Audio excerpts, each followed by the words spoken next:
This is completely unacceptable from Sydney Coulson. So, if you guys don't know, this is Sydney Coulson on Threads.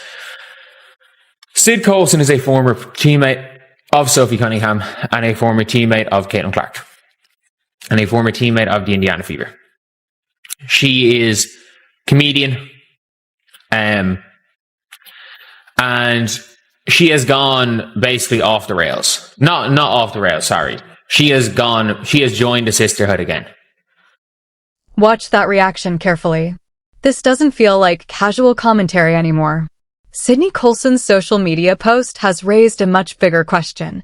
Did she just make light of a moment when a former teammate was seriously hit? Coulson isn't an anonymous fan or random account. She's a Wnba player who shared a locker room with Caitlin Clark and has also worked as a basketball analyst. So when she responds with a laughing emoji to a reference about Clark being knocked down, people are naturally going to notice. The incident involved the 2024 Fever Sun game when Alyssa Thomas hit Clark around the neck, sending her to the floor. The play sparked major discussion and was reviewed by the league, which is why Coulson's reaction has become part of a much bigger conversation. You got opportunities because of this organization. You got opportunities because of the like Caitlin Clark brought on your head. You did. You benefited from it. You joined the Indiana Fever for those benefits. You took those benefits. You became more notorious. And as soon as you leave, you rejoin the sisterhood, then it's against Caitlin Clark. And you are celebrating a player getting taken out. You are in a much more looking fragile position in what you say because you are on TV. And the history makes this even more complicated. This isn't Coulson's first time commenting on the Caitlin Clark situation. After the Thomas incident, she appeared on television and questioned Clark's response to the physicality, which some fans interpreted as criticism of Clark rather than concern for what happened.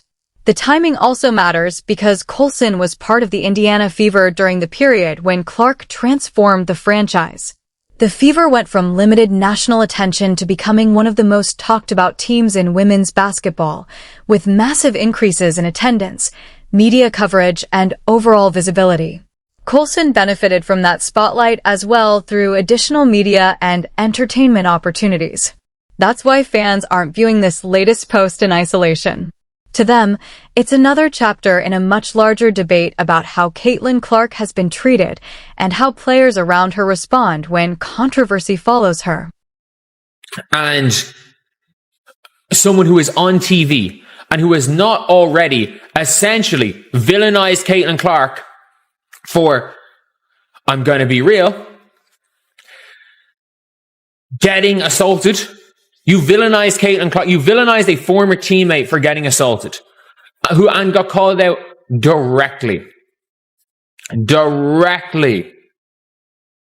by that player. And now you're doing this. This is unacceptable. And whatever TV network brings Sid Coulson on. Here's where things get more complicated. Coulson recently said on a podcast that WNBA players used to speak more openly about social issues, but have become quieter as the league has become more profitable. She specifically referenced the debate over trans athletes in women's sports following Sophie Cunningham's comments. Coulson appears to view the league's silence as players choosing financial security over their principles. Whether that's fair or not, her comments make it clear that she believes players should be more willing to speak publicly on controversial issues. From a tweet like this. But at the same time, she's complaining that the players making money now aren't speaking out about things. And what? What you mean speaking out about things? The whole trans players. I'm being very fucking honest here. We've heard it in tennis. Every single player at the top in tennis has agreed with what they've done. The population of people that are most likely... Now let's talk about what Coulson calls the sisterhood. In the WNBA, that can mean solidarity among female athletes and support between teammates and veterans. But some fans believe Coulson is referring to players who are uncomfortable with the attention Caitlin Clark receives. Clark's arrival dramatically increased ratings, attendance, and media attention, and Coulson benefited from that spotlight while with the Fever. Since leaving Indiana, however, her comments about Clark have become increasingly critical. From questioning Clark's toughness to discussing the league's silence and reacting to controversial moments involving her former teammate, Coulson has created a clear perception that her relationship with Clark and the Fever has changed significantly. Issues anymore. The current issue is the trans issue, which I can guarantee you there's a reason why the vast majority of players in this league are not going after Sophie Cunningham. Because the vast majority of players in the WNBA probably agree with her. The vast majority of players in the WNBA probably agree with her. Statistically, the odds of what I'm saying being correct is very high. There is a reason why Sophie Cunningham's teammates and players on other teams liked the post where captioned, "I said what I said." Not because they wanted to. Let's get specific about the Julie Tudor situation because Coulson brought it up in this discussion. Tudor is a transgender athlete currently playing professional basketball in France, and her transition has raised questions about competitive fairness in women's sports. Critics argue that physical advantages associated with male puberty, including strength, height, wingspan, and bone structure, may not completely disappear through hormone therapy. Supporters of this argument believe those factors can create an advantage that female athletes have to compete against. That's why Coulson's criticism of players staying silent is significant. Many athletes may have concerns about competitive fairness, but may also be unwilling to publicly enter such a controversial debate because of the backlash that could follow. Sid Coulson is there posting this. And I think it's embarrassing because this is inciting violence. It just is. And I get it, it's a joke. I get it. Sid Coulson's trying to be funny here. I get all of that. I get it. Sid Coulson, but that is what she's joking about. Now here's what makes Coulson's social media post even more controversial. She's not only a former player, she's also a comedian and media personality who analyzes WNBA games on television. That gives her comments a larger audience and greater responsibility.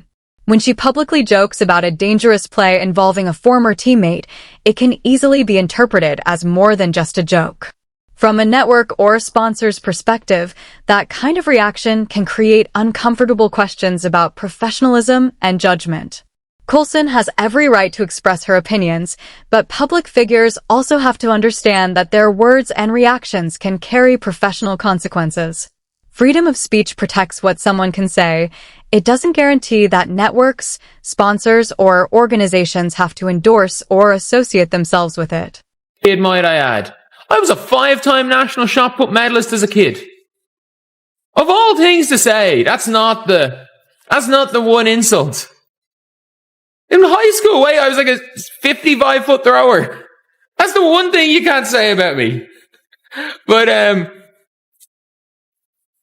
yeah, it's just one of those things now where I'm like, there's things you can't say when you're a player in the league. There's things you can't say when you're a pundit. There's things you can't say when you're a former teammate of these players. And I still, as far as I'm aware, technically, I don't think she's even retired. Telling people what she can and can't say. Obviously, sorry, she can say whatever she wants. But, like, she's probably going to lose her job because of it. Like, it's as simple as that. Like, she's incited violence. She joked about violence against another player, so. Let's zoom out and look at what this controversy really reveals about the current state of the WNBA. This isn't just about one social media post. It's part of a much larger divide between people who recognize how transformative Caitlin Clark has been for the league and those who believe her rapid rise has changed the attention and culture around veteran players.